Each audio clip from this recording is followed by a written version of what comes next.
E para comentar as últimas declarações do presidente Lula em relação a empréstimos pelo BNDES, nós vamos conversar com o economista-chefe da Sara Invest, Alan Gani. Alan, muito boa noite.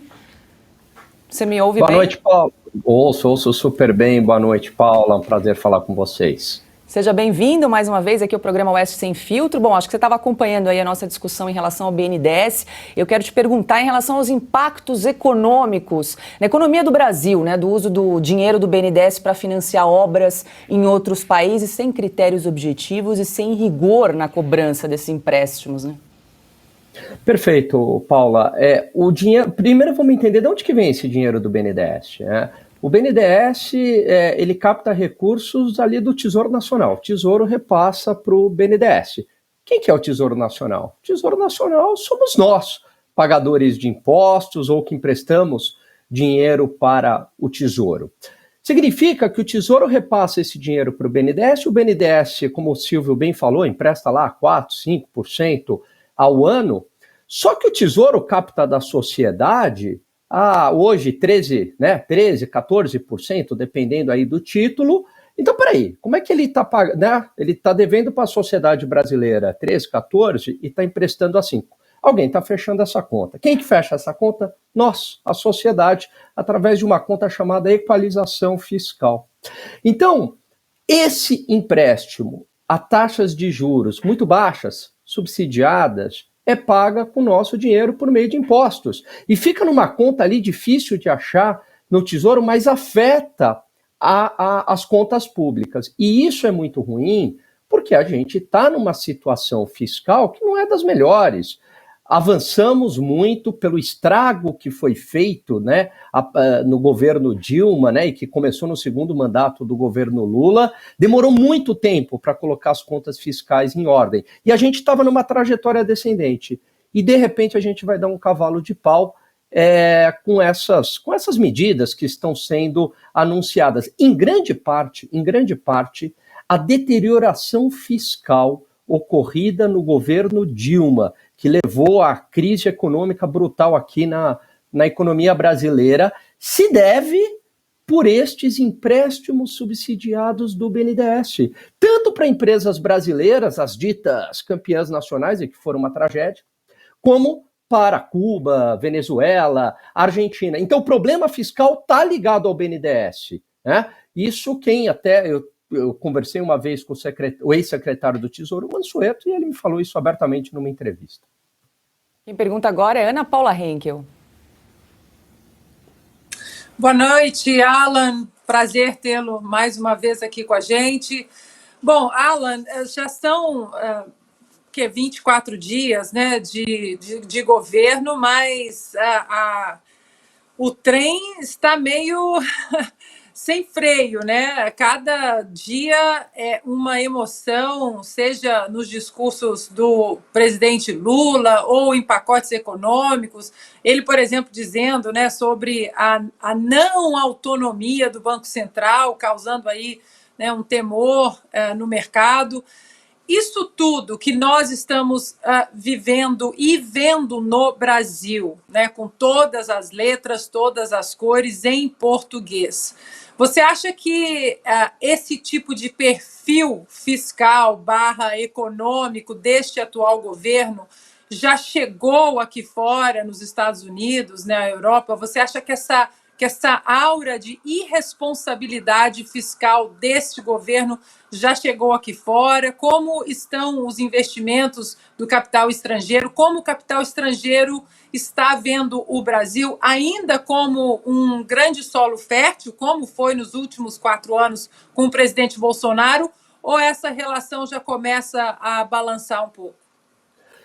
Boa pergunta, Ana Paula. O que acontece? Por enquanto, o investidor estrangeiro ele ainda não acordou. Só que não é que ele está apostando, é porque está entrando alguns investimentos no Brasil via Bolsa, mas não é que ele está apostando assim no Brasil contra os Estados Unidos, né? Ele fala, não, eu estou agora aqui, não estou mais acreditando na economia americana, eu vou investir no Brasil. Esses fundos multibilionários, né? Sobra ali um recurso, um troco ali para eles, e eles olham as economias emergentes. Bom, preciso alocar em capital de risco. Quem que eu vou, né? Onde que eu vou colocar? Bom, tem Argentina, tem Brasil, tem Rússia, né? Que não dá, tem Colômbia, tal. Aí, olha, assim, por exclusão, né? Quer dizer, o Brasil é o menos pior. Mas, como parte desses investidores, a gente sabe que eles se informam aí pela grande mídia e, por enquanto, tem uma torcida ainda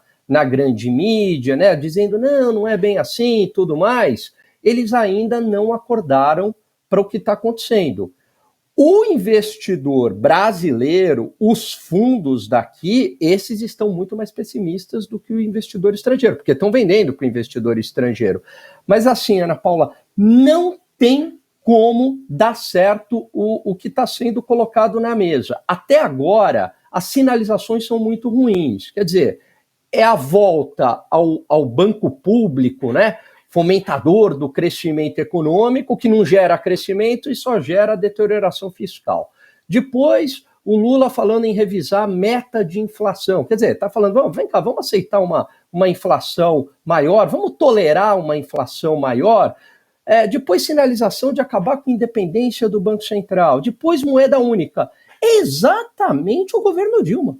Exatamente o governo Dilma 1 está aí. Aliás, não é nenhuma surpresa para a gente aqui, porque eles falaram isso na campanha, né? Queria ser assim. O que surpreende é que muita gente aí acreditou, né, nessa história do Lula ao centro pragmático, e ele está mostrando exatamente a que veio. Então, assim, Ana Paula, é questão de tempo, para mim, na minha opinião, para o investidor internacional, Europa, Estados Unidos, o pessoal começar a tirar dinheiro do Brasil. Porque aqui é meio esse capital de... Eu vou usar uma expressão meio chula aqui que o pessoal brinca. É capital de motel. Vem, toma um banho e vai embora, entendeu?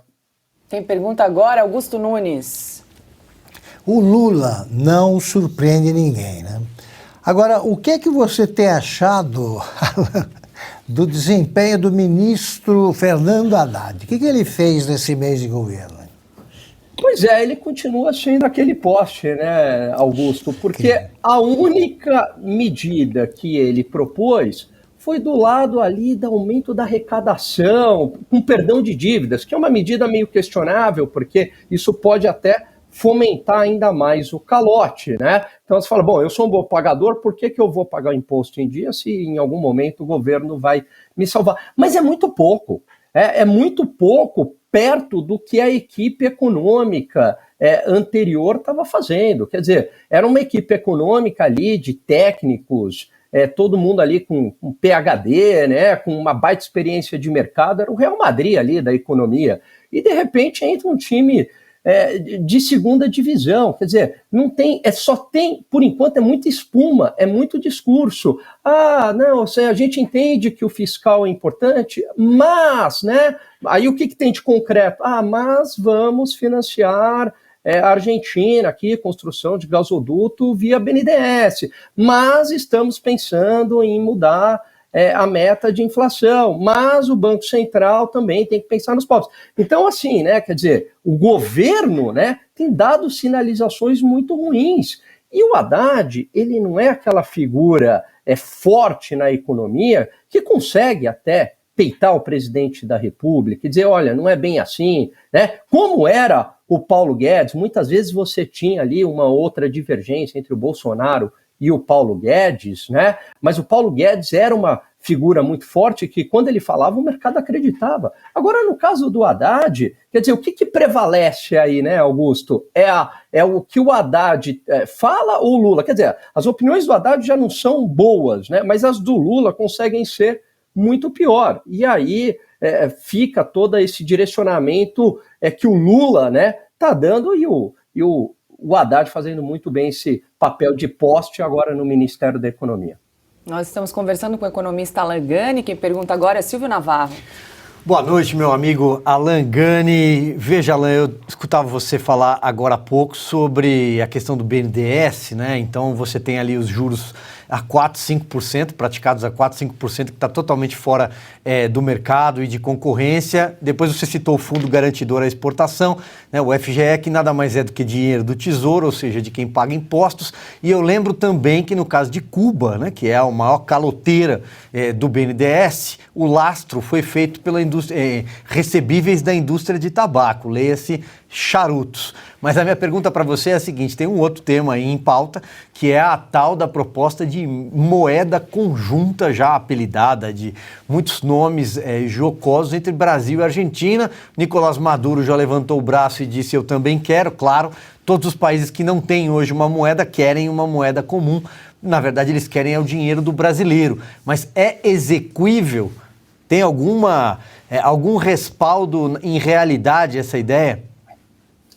Olha, na zona do euro, né, onde você tem ali países que eram muito ricos, como a Alemanha ainda são, né, França, enfim, o euro é bastante questionável, né? E para viabilizar o euro, você teve que colocar ali muito investimento em países que eram mais atrasados, como Espanha, como Portugal, como Irlanda, como Grécia, para tentar equiparar essas economias. E hoje a gente sabe quais são as implicações e os problemas na zona do euro, né? A gente está falando aí de países que têm muito dinheiro. No Brasil, não tem a menor condição de isso, quer dizer, no continente da América do Sul aqui, não tem a menor condição disso dar certo, né? Por quê? Porque, primeiro, são economias mais pobres, né? A economia mais rica é a do Brasil. Os outros países estão em frangalhos, né? Se pegar uma Argentina, se pegar uma Venezuela. E um outro ponto, né? Como é que eu vou agora equiparar essas economias para criar esta moeda única? Aí depois o pessoal falou, não, mas não é bem assim, é só uma moeda para transação econômica, para não ficar tão dependente do dólar. Perceberam a burrada que falaram, né? Pegou muito mal, mas mesmo assim seria inviável. Quer dizer, nem a China conseguiu não ter essa dependência do dólar. Não vai ser o Brasil, com acordo com a Argentina, que vai ficar menos dependente do dólar. O que é necessário fazer? Fazer o básico. Quer dizer, não gastar mais do que se arrecada, ter responsabilidade fiscal, controlar a inflação, dar autonomia para o Banco Central, não pensar em controle de preços, abrir o comércio, dar liberdade para empreender para as pessoas, desburocratizar, não usar o BNDES nem para financiamento dentro do país, nem para fora. É fazer o básico, ambos os países. Se você fizer o básico, avança. Como avançou nos últimos anos, que eu digo desde quando a Dilma saiu, é um processo que o Brasil avançou economicamente. Por quê? Porque começou a fazer a lição de casa, a fazer o básico. Então eles fazem isso, esse sonho bolivariano, uma moeda única, né? Nós aqui unidos, fortes. Quer dizer, você vai criar mais um problema, né? Você vai acabar destruindo algo que tem dado certo, né? Que é o Plano Real, né?